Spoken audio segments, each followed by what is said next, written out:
you just have to be conscious of how much advice you're taking from someone who's done 10 million for the past 5 years and what they did to sell their business, not because it's not possible, just because you're not there yet. And I don't think through this, going back to the beginning of the conversation, the advice that was out there a lot with these businesses that have been doing 5 million, 7 million, 15 million, 30 million for multiple years in a row, and the things that they were sharing and what they were doing. Welcome to the Roofing Success Podcast. I'm Jim Aline, and I'm here to bring you insights from top leaders in the roofing industry to help you grow and scale your roofing business. I'm here with Dave Carroll of Dope Marketing. Yeah.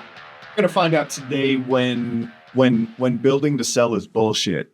I think that's what we're going to talk about today, Dave Carroll. I like that topic. I like it. Speaking to someone who sold something somewhat recently, on this side of the table, I'm always looking to sell things. Yes. Solve problems. That's right. It's a wild world we're living in right now, my friend. It is a wild world that we're living in right now. I think that businesses are going to be able to be built at extreme speed. Yeah. Like we're hitting that curve, right, with all the AI agents, and we'll talk about that a lot on this, or some on this episode. But we were talking off camera, and give me your thoughts on that. How the frame has been: private equity's here now. Build your roofing business. Yep. To sell. And let's rewind even like whether it's 3 years, 5 years, 10 years. It's not like private equity is new in the home service space, in the agency space, in the buying a profitable business to grow it and make more money off of. I think the messaging that I've seen, I've been in the home service space now, I'm getting old, Jim, 17 years. What I've seen over the last 3 to 5 years in some of the larger industries, in roofing and plumbing and HVAC and electric, in lawn care, there's been a lot of messaging about build your business to sell it. Look, I did it. Here's how for some really smart people, from some of my friends, some people I know intimately, some people I only know from trade shows that have built companies that have systems that made that business some of them were good transactions. That's right. I think that what happened was a lot of the messaging around some of the smaller business owners, whether you're doing 500,000, 2 million, 5 million, whatever a year, my opinion, it was kind of easy to get lost in the sauce of the advice that you were taking and the moves you were trying to make and the systems you were trying to put together and the people you were trying to hire, and maybe like not doing as much in your business as you were used to of like what you're good at and what you like doing, but instead try to build this thing because you saw someone else do it from afar. And it looked kind of simple. It looks simple and it sounds simple. Yeah. And I've said it many times, like it's something that I truly believe in. The way I frame it is you want to build your business to sell, whether you sell it or not, because then you're building a business. Exactly. Back in the early 2000s, Robert Kiyosaki books, there was one, the cash flow quadrant, right? And you start as an employee, you gain some skills, you can move into being self-employed. Then you can move from self-employed to business owner, and then from business owner to investor, right? So that exit is in that path if you choose to exit. But my goodness, I know a lot of great self-employed businesses too. People that make fantastic livings being self-employed. 100%. Me personally, I don't like to do as much stuff. So I like to transition into that business quadrant. Yep. But that's an important thing. Like knowing yourself, knowing what you're trying to build. Maybe what's the thought process for a contractor there? So I'll speak from a couple seats here. Yep. I've owned a home service business for 17 years now. And in the past 2 years, we've learned some things to put that business into some different spaces and do some different work to make some more money. I'm still very I haven't set up until last spring. It's been 7 years since I actually set foot physically in that business. And even in the expansion, I don't have a ton to do with it. I'm not doing the marketing. I'm not doing the ops. I'm not doing the stuff. We were talking off camera about being able to pick up the phone and make some stuff happen. I was able to align that company with some people in the home service space to do some of the things that I've learned or I've seen over the years. I think that scaling that business and then like with Dope Marketing, that in the past 5 years, like we're 30 mil in top line revenue, very different business models and setups in what we sell. But for me, it's like when you set up a business to sell it, one of the aha moments, I just turned 40 back in November, and like I actually had to go back to one of the things that I had heard my whole career that I didn't want to pay any attention to. Why am I actually doing what I'm doing? Like actually, like, well, anything's possible and we could make 100 million and it could all happen. What if it did? I never really thought that far about that. And then I took a step back and I was like, okay, I've seen some of my friends sell their businesses, come into some money. My little brother sold his company in the past 6 months to Jason Kidd's private equity company for like 40 mil, and Nick's like 37. Yeah. Watching people come into this money and understanding like, I'm an optimist. Everything's possible. You bleed, you breathe, you can sign up for a tax ID, me too. But I never realized what it was like to spend like $1.5 million in a year. And then I did that twice and was like, I don't really need it. It's like, yes, you can invest and you can come into things, but it gave me this other scope set of goggles on just like, how involved do I want to be in what's going on? And then what is my job? If I'm very strict about holding myself to what I'm good at, what I like doing, what I'm not good at, and what I don't like doing. I got 40 years old. I feel like a grown-up when I explain these things. You're almost a grown-up. Well, I'm working on it every day. Hairline's getting there. But when I think about like the work that I'm doing and in two I have a third business, like a data company, but like in these different businesses, like my role is different. My responsibilities are different. The communication style required of me is different. My approach, my reactiveness. But what I was able to do over the past 18 months is really look at these businesses. And then I got a couple other deals and I like to stay busy.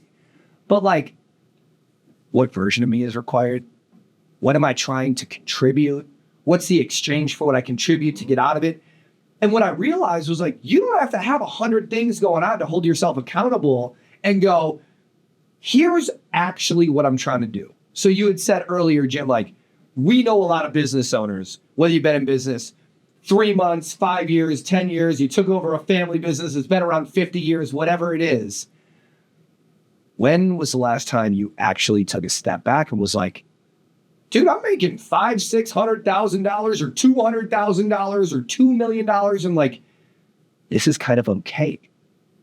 What if we didn't grow?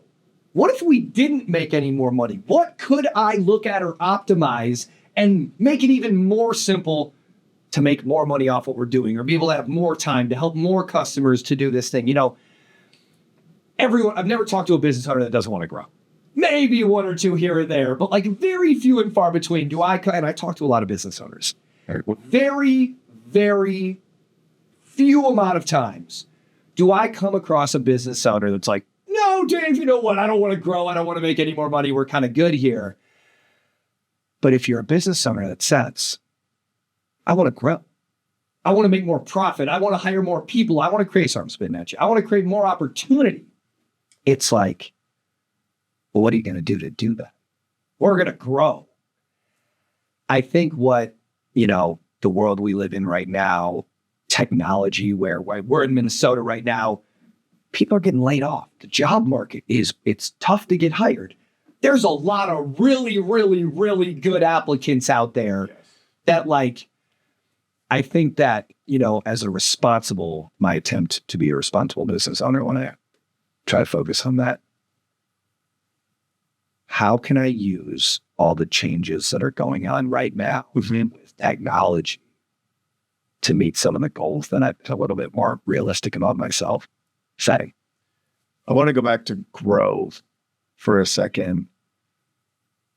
I've had this conversation too. It's the lost episode in the Roofing Success podcast that no one got to hear because I pressed stop record when I was supposed to press record.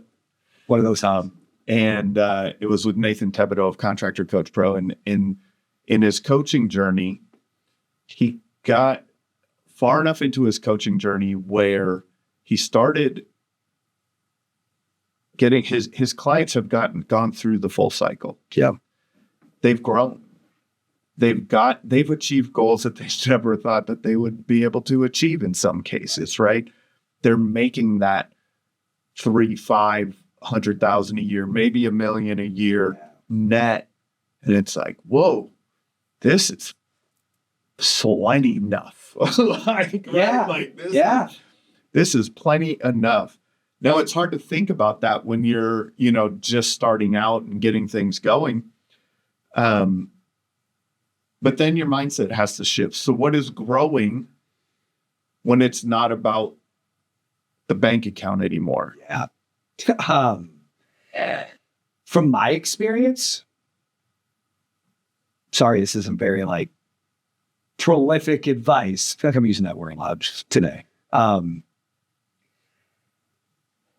If you understand a little bit better, why you're trying to do what you're doing, I think for me, 40 years old, 5 kids, we just got a second home last year, somewhere that's not as cold. And I want what I thought I wanted the whole time that I never gave myself. I want time. I don't want to work 80 to 100 hours a week. I'm still excited. But you do. I do, but it's so much more intentional now than it ever was before. That cup you were always trying to fill with the grind, that thing's got a hollow bottom. Whether it's leaky or there's a hole in it or whatever. And it's not that there's not chapters in life to do that.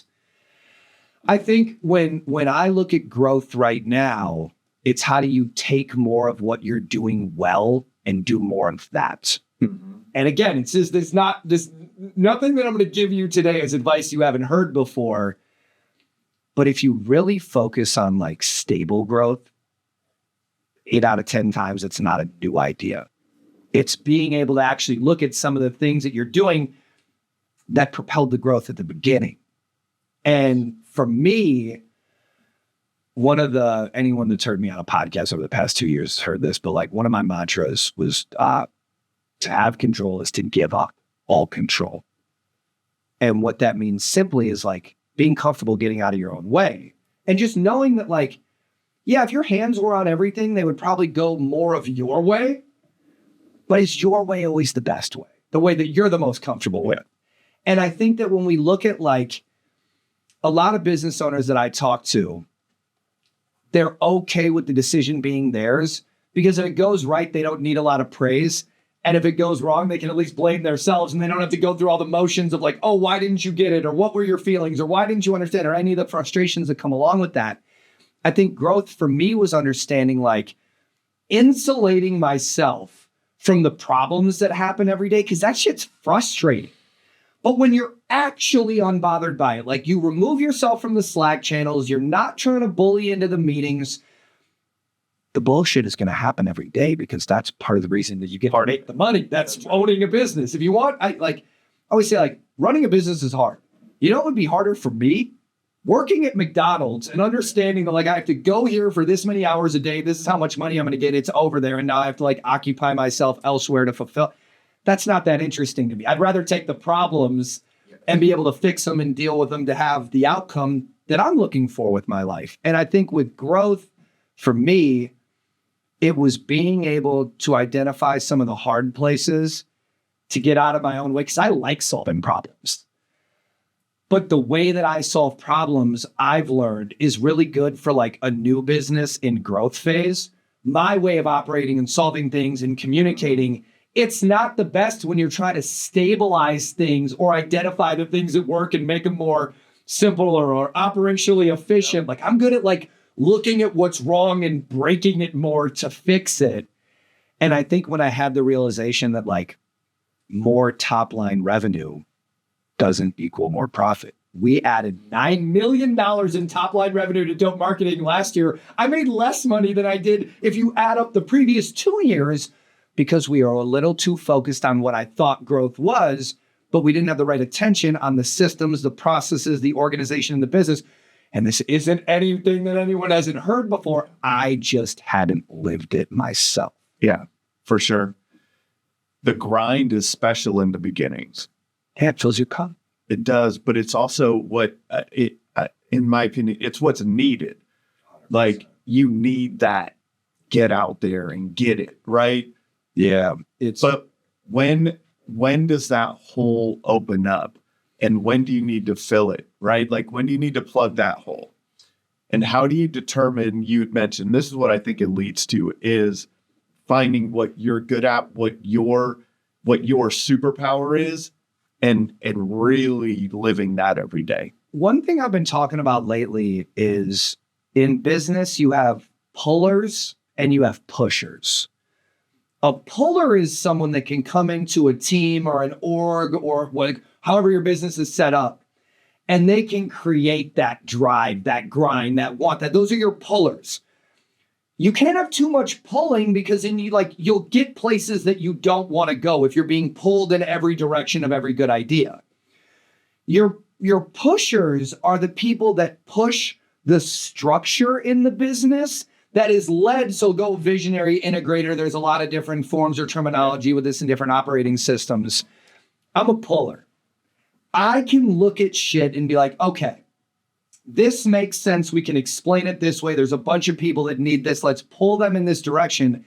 I'm not the best at the pieces. Like if that's a piece of farm equipment that you're tearing through a field and everything's flying all over, some of it's going to land in that little bucket behind it. And if you have a big enough market and a product that solves, you can make some money.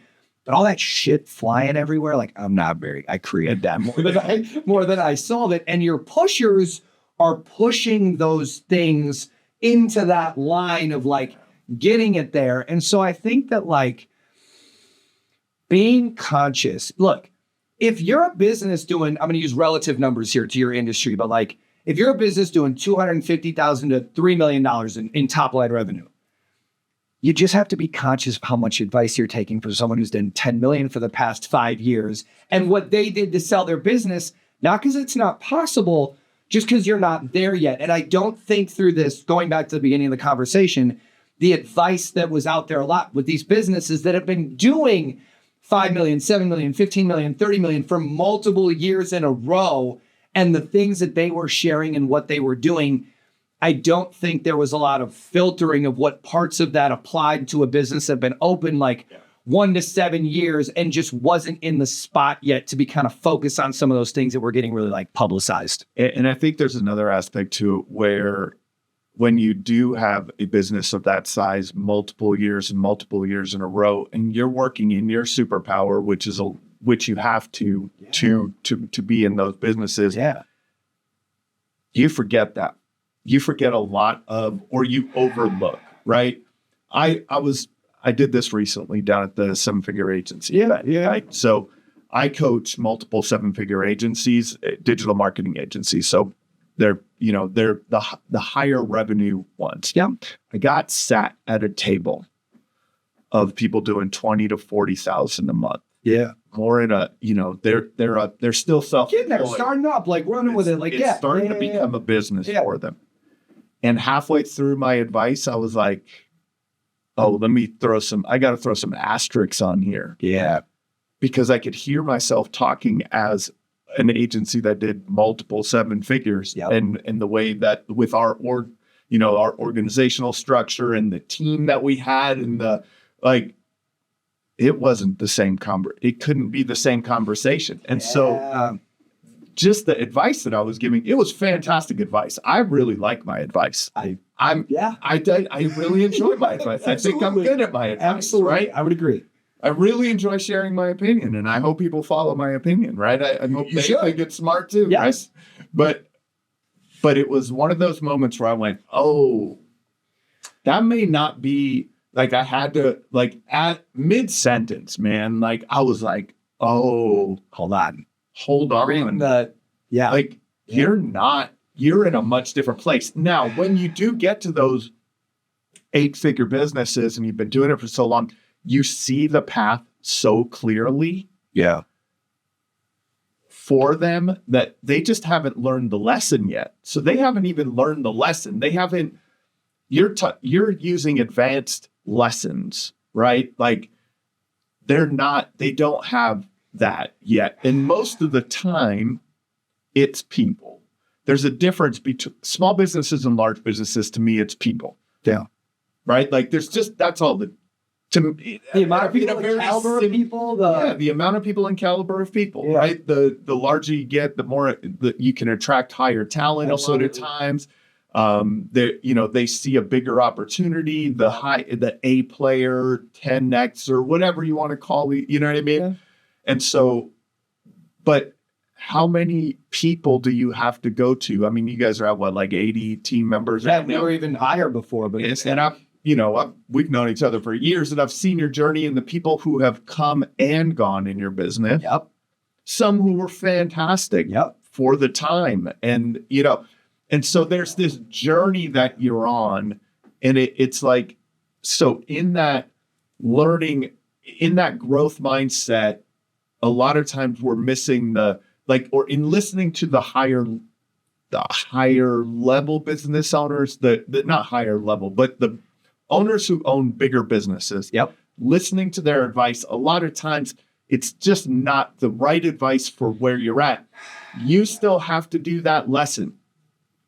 They're telling you how to do calculus, right? And you're in pre-algebra. Great analogy. I think that one thing that we've failed to remember in the similarities of life and in business, it's chapters. Yes. Think about, your, like, the way you approach problems. Think about your relationships. Think about your communication with your spouse, or you're like any of you parents.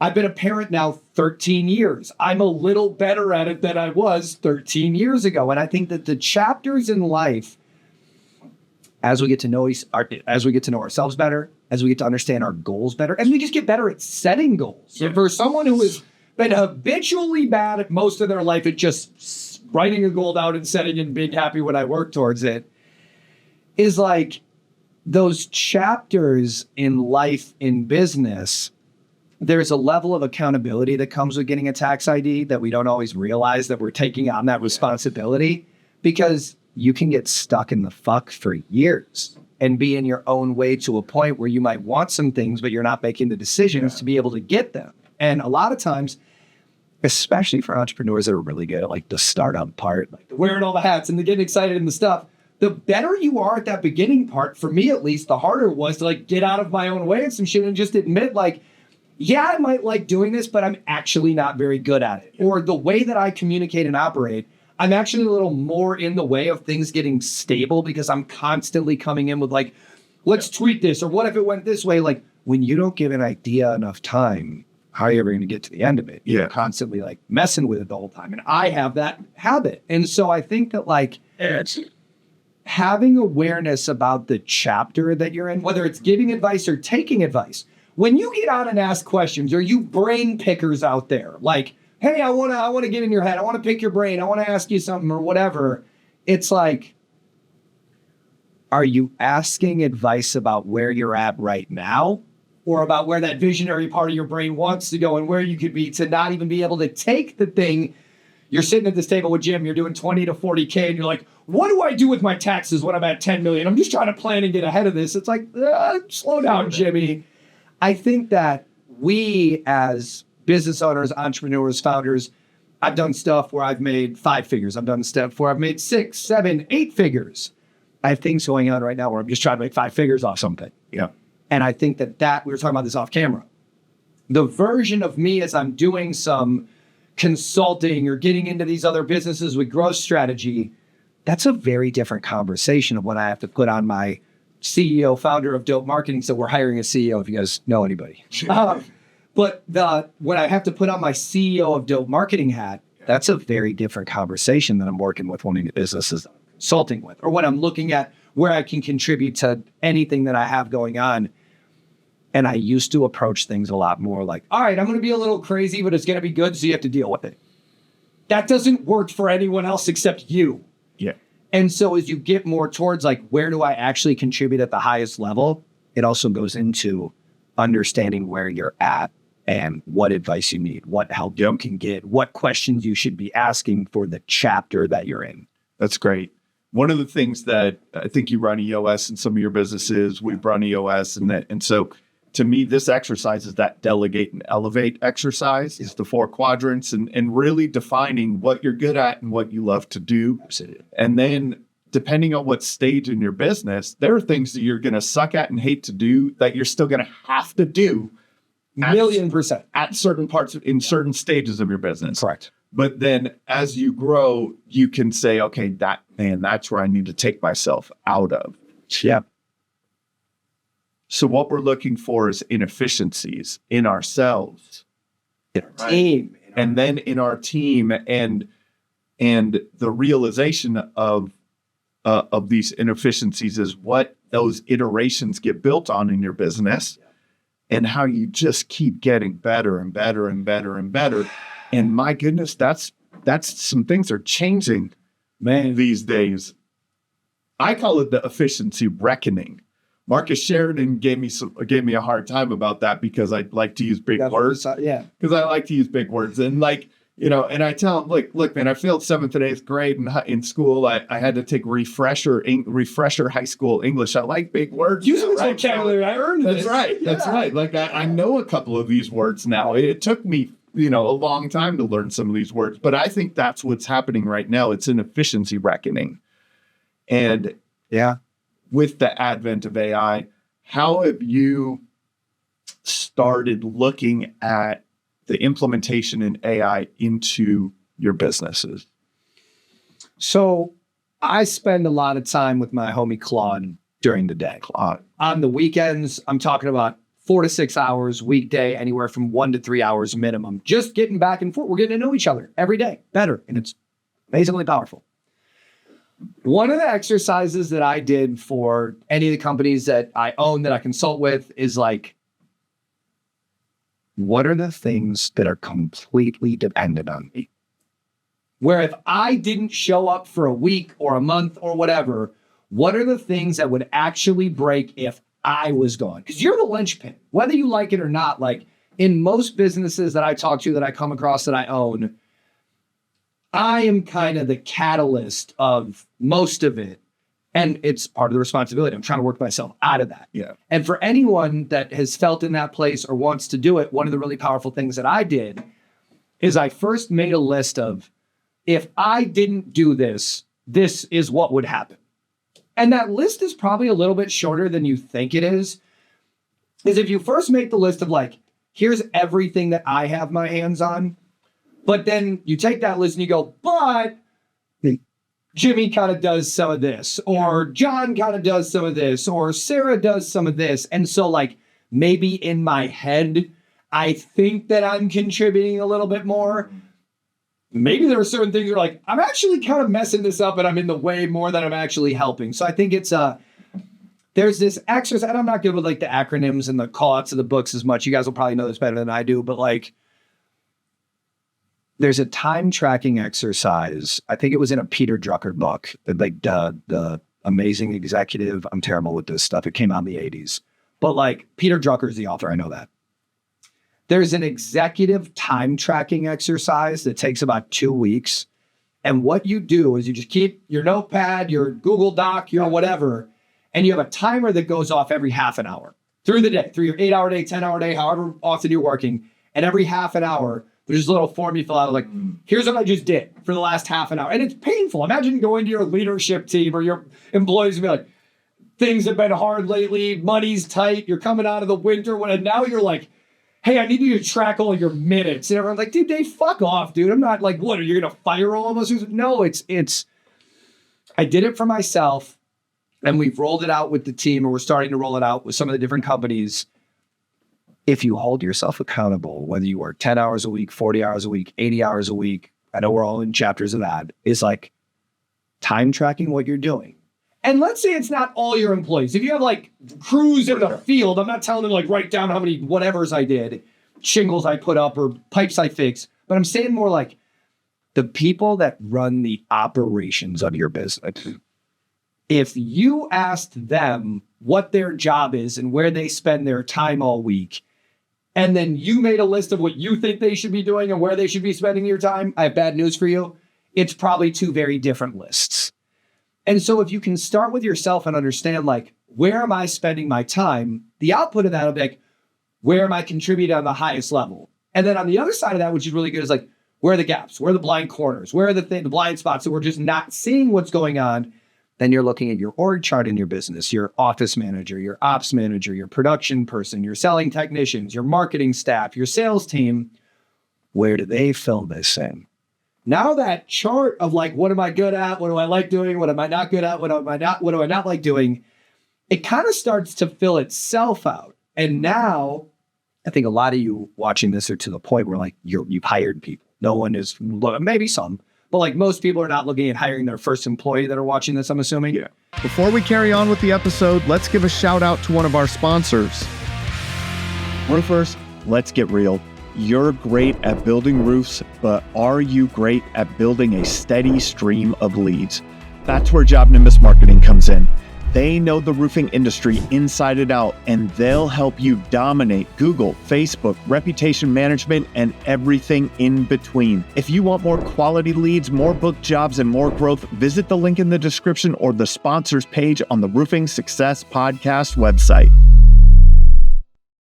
I talk to contractors every day that feel stuck.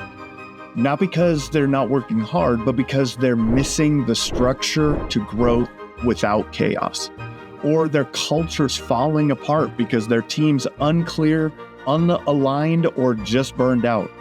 And when change hits, they're reacting instead of leading because time and priorities aren't under their control. Day 41 Thrive helps to fix that with proven strategies for growth, culture, and leadership that actually work. Ready to thrive beyond the storm? Visit the link in the description or visit the Roofing Success Podcast website on the sponsors page to start your journey today. So like you already know how to take a calculated risk, look at salary, look at overhead, look at contribution. Are you a revenue generating seat? Are you a revenue supporting seat? How do we afford to hire you in the spots we're in? For me, a lot of the exercises that I read about my whole career that people would shout out in the book recommendations or the podcasts and stuff like that, it's very similar to EOS. When we run EOS, Gino Wickman Entrepreneurial Operating System, it's not to a T, still like an artist. I'm doing my version of the structure that works. Like you still got to have the framework. The EOS meeting doesn't work if you don't check in, say the good stuff at the beginning, set the tone for the meeting, have your rocks, have your goals, have your issues, have your stuff, and then end it on the note of tying it all together. Like that's the framework. But like an engineering team doesn't fit well into EOS. A finance team doesn't fit well into a traditional EOS structure when you're managing certain roles or positions. But what does fit? If you can do an audit of yourself and where you spend your time, and you could have your team do an audit. And you don't even have to do it. If you have an assistant, like they can do it based off your calendar, or you're doing talk to text or using whisper flow or whatever, a time audit of the leader, the CEO, the visionary, the founder, with a time effort around what's everyone else doing. That's kind of where going back towards the growth and the goals and the structure and the advice you're taking, because a lot of this shit is just holding yourself accountable. Okay, you talked about your new homie Claude. Yeah. And this makes me think like you could really just do this with conversations with Claude and have Claude build this out for you. So now we're moving into like the AI aspect of this is you don't need to write it down on paper anymore. You're like, you could just start having that conversation and have it learn. Is that, are those some of the things that you're doing with Claude, or that was an exercise that you did before, but this is an exercise. It is something that would be like a great first exercise for someone learning to interact with AI. Would you say that? In October of 2024, I couldn't spell AI. Yeah. Like no exposure. I'm like wormhole. I'm going to get distracted. I'm going to whatever. And then what happened with my journey, and I'll make this quick. I just started giving myself permission to talk to AI. I was just asking it questions, giving it answers, telling it about my business, telling it about my struggles as a manager, as an owner, telling it about uploading my P&L, telling it about what we're doing this quarter. And it learns. It learns really well and really fast. And I think that right now, any business that has a org chart, that does their taxes, that has a P&L, that uses a CRM, that has clean data in their CRM about where they did a job, what they charged, who was the thing, what they made, like clean data, not at all mixed up in a mess in your CRM. Clean. We'll get into that. That's a different story. But like the ability right now, the world we're getting into, you have children, I have children, bunch of parents watching. The world our kids are going to live in. Like my oldest is 13. It's crazy. She's going to be in the job market in, way less than 10 years. And when I see some of the things as a business owner, whether my children are some of them might be entrepreneurs, some of them might go get a job, the ability to identify opportunities for automations in systems and processes where we started the conversation, build it to sell. What does that mean? That means something different today than it did a year ago, 3 years ago, 5 years ago. Build it to sell right now to me means, do I have documentation? If I look at my org chart and all the people that work for me, is there a piece of paper and a training that explains how to do that job? Like, is that documented somewhere? When you go through a customer journey, you have marketing, leads come in, then you got a sales team that grabs the leads and they talk to them. Then some of those jobs close and you got to like order materials or set up scheduling or route stuff together. And then you got to get the work done and then you got to document it. For the people that are doing those jobs, do you have a process of how they do their job, how they train them, the 3 to 5 things that shows that they're like, if I came in as a consultant to your business, could I look at anyone in one of those roles and be like, they're doing 3 to 5 things and they're scored on them? Like, I don't care what their name is, how long they've worked here, whatever. They're at a red, yellow, or green of how good they're doing that job. And now to add to that, you have the processes that it's documented, that it carries someone from when a lead comes in.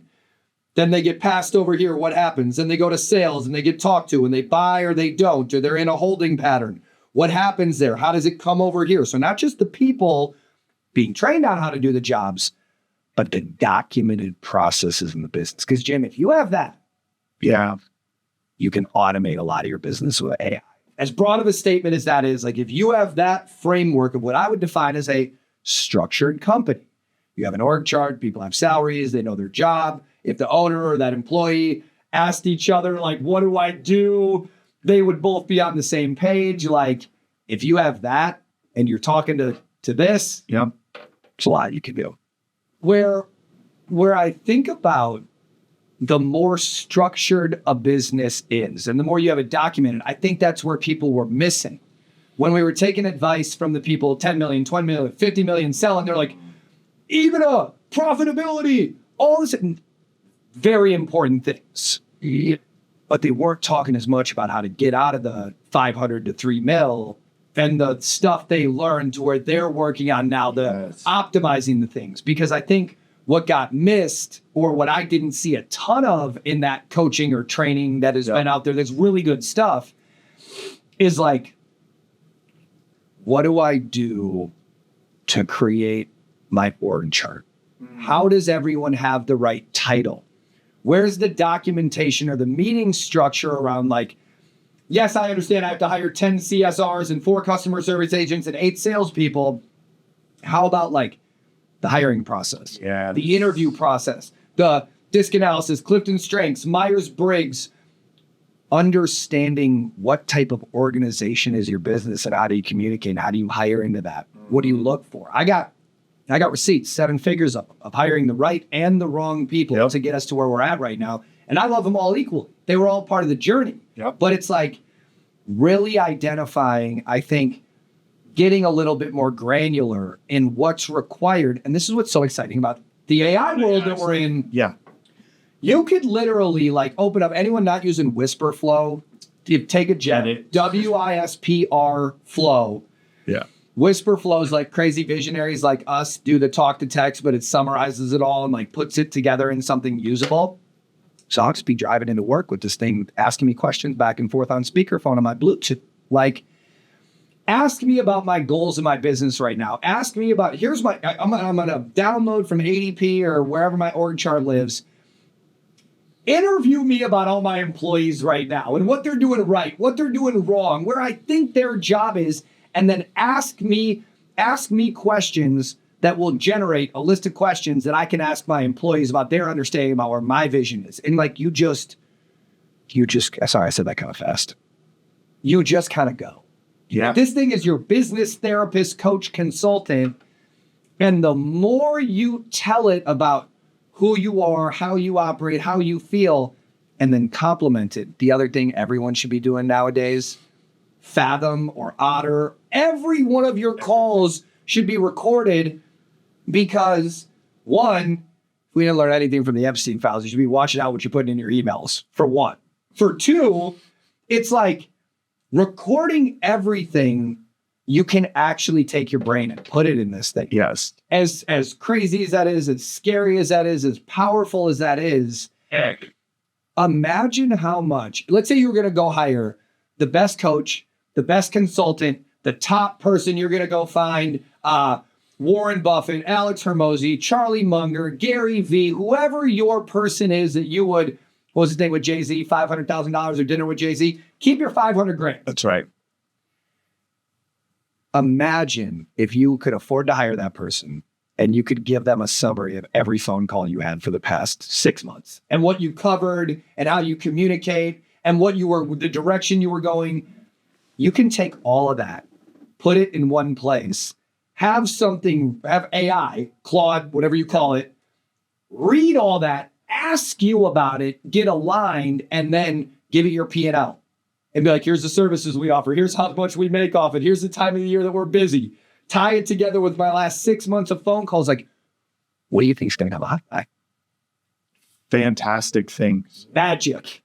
But we're both from the dev side for years, right? Fair. Still Fair. Garbage in, garbage out.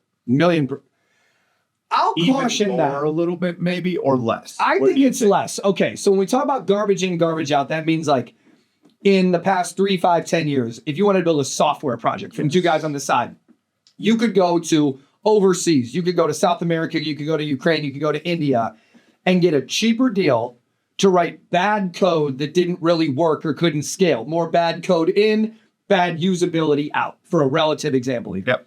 Where I don't see the exact same example with bad in, bad out is I can literally hand this thing 50 phone calls. Yes.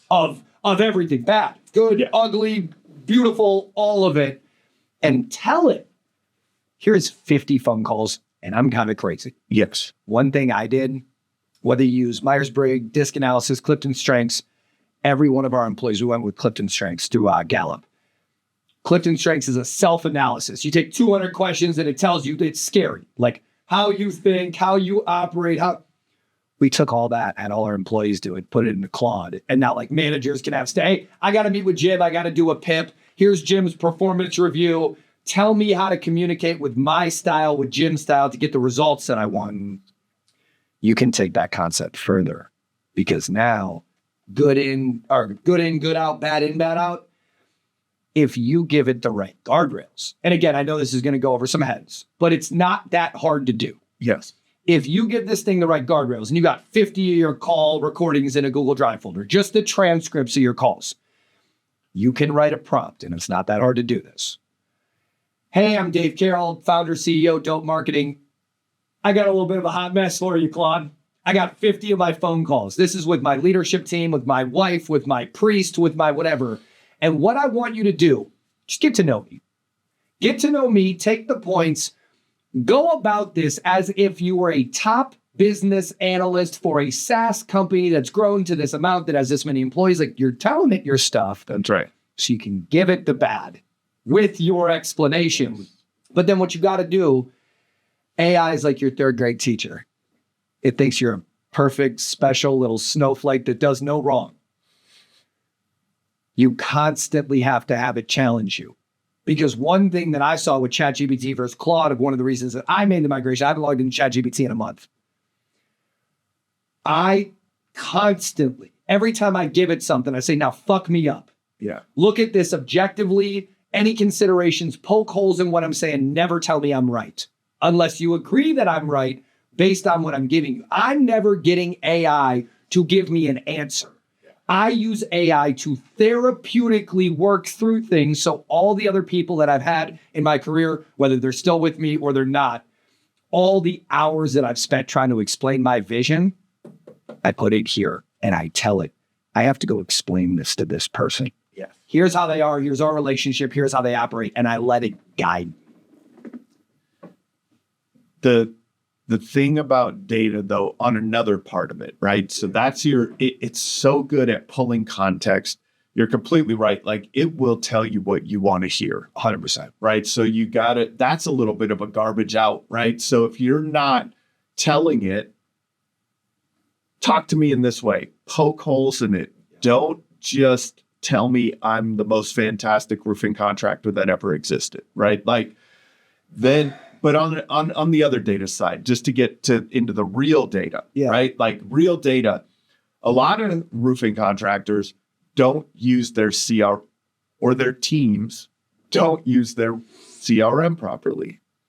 I think 8 out of 10 businesses, and not properly, but just they don't status things well. It's not clean. It's not clean. Yeah. And so it's not. Yeah. So then when you're exporting that and importing it and doing these things, let's give some examples. Yeah. So, like, if your commercial jobs are mixed with your residential jobs, if a customer isn't in one, if you've serviced the house 4 times and it's 4 different records, one's the husband, one's the wife, one's the dog, one's all 3 of them, like, you don't have the pricing in every one, or it wasn't updated, or it's like, and thankfully there's tools out now to help with this. That's right. Where I'm trying to pull the chain here is, like, it's important to understand, at least the way I try to explain it. Yes. If you think about, like, so I got a buddy that does, like, really intricate woodworking. Okay. If you give him a piece of wood and a saw and some money, you can literally tell him to make a statue of you and your kids and your thing. Yeah. If you had me a saw and a piece of wood and some money, I'm going to come back with an emergency room bill and, like, an explanation of why this didn't go the way I thought it would. Yes. AI is a saw. It's a tool. It's your collaborative. That's what this thing is. It's not this, oh my God, all the jobs are leaving and robots are taking over and Arnold's coming back and, like, whatever. It's, you have a tool where you have access to all the information that's in the world that we just did. Dude, remember in grade school, we used to have to, like, go check out an encyclopedia to read in it, to, like, plagiarize the thing to do the project. It's every book, or if any of you have, like, lawyers in your family, all those books behind them and shit. Dude, one of my buddies, Stan, he won, like, Patent Attorney of the Year past 2 years out of LA. Stan's a G. Stan will explain, like, it's not like law is being taken over by AI, but the hours and hours and hours of research to get in the books to do the thing that you had to have that 80-year-old senior partner that had seen the case law from this one thing. He's in here now. It's there. I was talking to a buddy of mine, dear friend, mentor of mine, guy that sold me my house. He's one of the big higher ups at Merrill Lynch. I did this competitive analysis where I wanted to see, like, all the companies that have been sold in this industry over the past 5 years and going deep, like analyzing it. What did they sell for? What was their margin? What multiplier? Who buy them? How big was their staff? It was, like, all the things that goes into that. Yep. You know, you go to sell your business and no one tells you about the year that it takes of the banking and the stuff and the checking and the colonoscopy of all of it. I showed my buddy Todd this analysis that I did. And he was like, Dave, how, like, just seems like you spent a lot of time on this. I sent it to him. He goes, call me right now. I just wanted his opinion on it. He said to me, like, Dave, we got to talk emergency right now. I get on with him. He's like, Dave, how long did this take? So I was like, I didn't want to actually tell him. I actually did this in, like, 25 minutes, driving from Plymouth to my office in Egan, talking to Claude back and forth, having interview me while I'm driving. I don't have a Tesla. While I'm driving, not holding my phone. Todd was like, Dave, this would have taken my investment makers 3 of them, 4 months to do this document that you just handed me. That's where you got to, like, and again, I'm getting excited and hopped up, but, like, it's the access to information you have, but back to the chapter of life you're in, or the responsibility of, like, What are you doing with this thing? I've had weekends that I've been on with Claude for 20 hours. At the end of it was like 60% projects that I'm jumping around with and managing agents and doing all this shit. But that's going to college. That's learning, like how to use the tool. So the advanced people that I meet all got started in the same place. It's like, what do you call a doctor that was the last in his class? Got the worst grades in his whole class. Doctor. Yeah. What do you call the AI person that spent 100 hours when you've spent 0? Prompt engineer. Bingo. And I think it's more about like, you hear two guys like us, engineering background, software background, product management, some business acumen mixed in there. You got to give yourself permission to start. Yes. That's what it is. This thing is not for writing your emails. It's not, dude, I just got all my blood work back 2 days ago. I got terrible those, but I got my blood work back, dude. It was fucking horrible. Said I'm going to live till I'm 100. Like, but how did I know that? I'm not a doctor. No. And I'm not saying I put my shit into Claude and said, da-da-da-da. But what I did was I took screenshots of my blood work that I got back. Yes. And I made a project, it's my health project in Claude.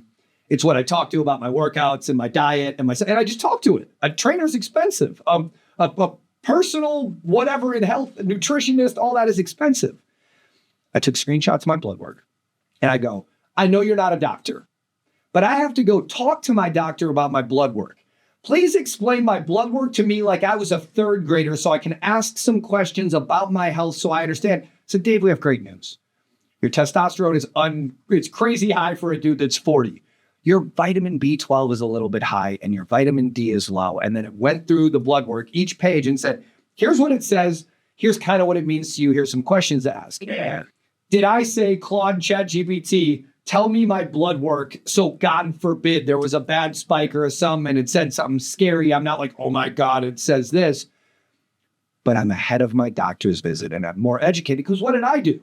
It started pointing things out in my stuff. So I'm like, all right, tell me a little bit more about this and explain it to me.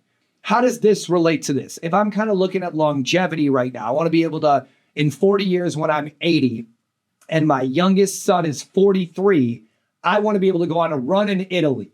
What are some things in my blood work that would be signals to where I could do that or can't? Or what are some things that I could add to my diet, my workout, my daily activity? Ask me about my day. Yes. Ask me about how much coffee do I drink? When do I eat for the first time in the day? What does a regular meal look like for me? Not facts, all of them, but feelings, where I'll kind of land the plane here. One of the things I've been saying a lot lately about business. In business, you got facts and you got feelings. The facts are, what services do I offer? How much does it cost me to offer these services? How much do I charge? When did I start my business? What's the data in my CRM? How long have we been open? Like, these are facts. Well, as business owners, we're pretty emotional individuals. We have a lot of feelings about these facts. So if I pull open your P&L and I go, Jim, why did this happen here? Like, oh, just wait a second, dude. I got some feelings about that. With AI, you got to give it clean facts. What facts can you give it that, like, based off anything I'm going to ask you, here's some factual information that I need advice, strategy, consulting on, and then ask me about my feelings about these facts so I can share my goals with you. It's a computer. It's a program. It's zeros and ones. What are the facts?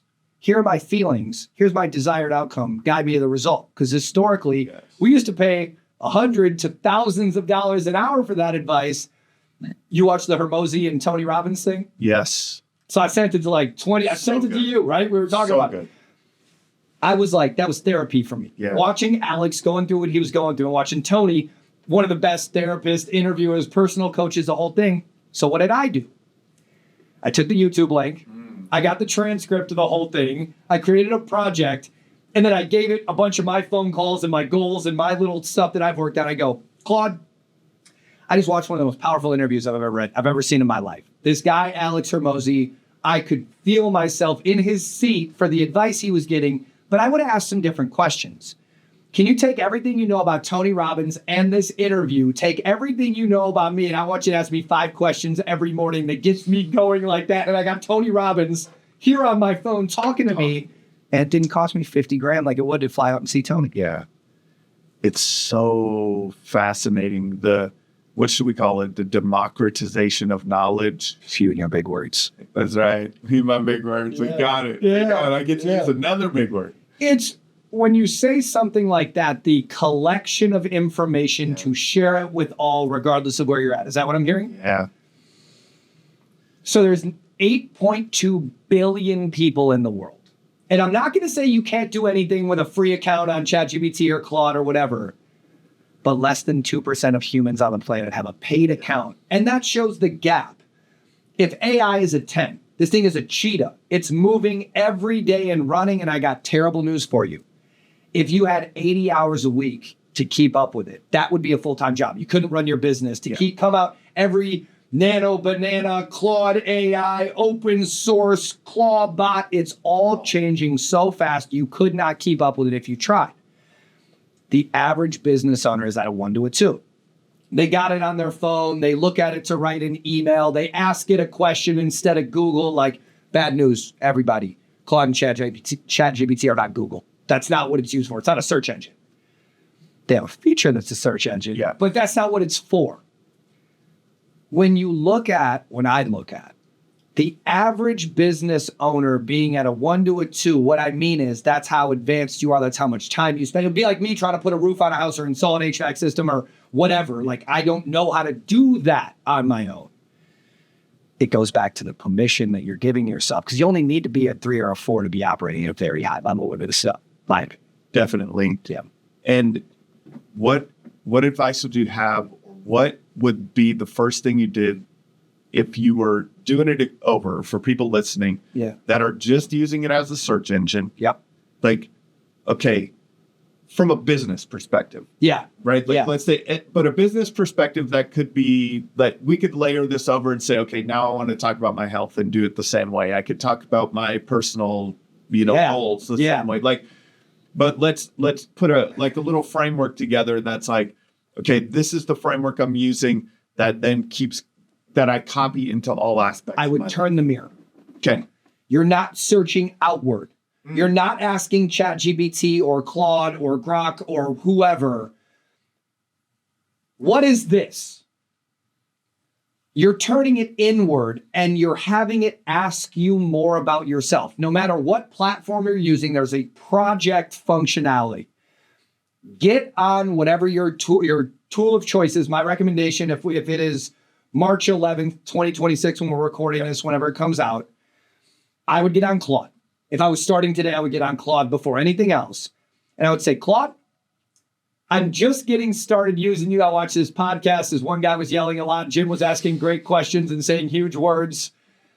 They told me I need to get on you. And what I need to do is have you ask me about myself. I want to start using you more in my business. So before you even ask me, here's who I am. Here's how old I am. Here's how long I've owned this thing. Here's what I do. And just start telling it. Like, you can whisper flow will go for 7 minutes before it tells you to talk off. And you'd be shocked at how long 7 minutes of talking straight is, how much information that you can give out. I would download Whisper Flow. I would download Claude. And I would start telling Claude about myself. And then when I got comfortable doing that, I haven't got into a project yet or a bot or an agent or a thing. I would spend a day to a week getting comfortable watching what Claude asks me.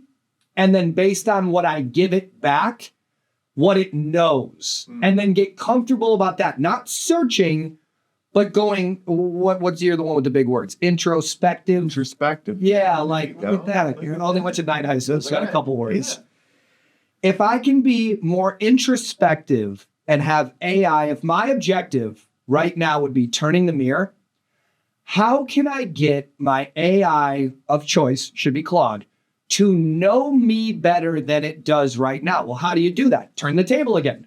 When you interview a new employee, when your child is getting to an age where they don't like you anymore, when you're trying to rekindle an old relationship that fell off or whatever, how do you approach that? Well, the way I approach that is I think of questions I could ask that would start dialogue where I could get more information or give more information to get to that middle ground of the investment in minutes in a relationship that builds one. Well, what are you doing with Claude? You don't know this thing. It doesn't know you.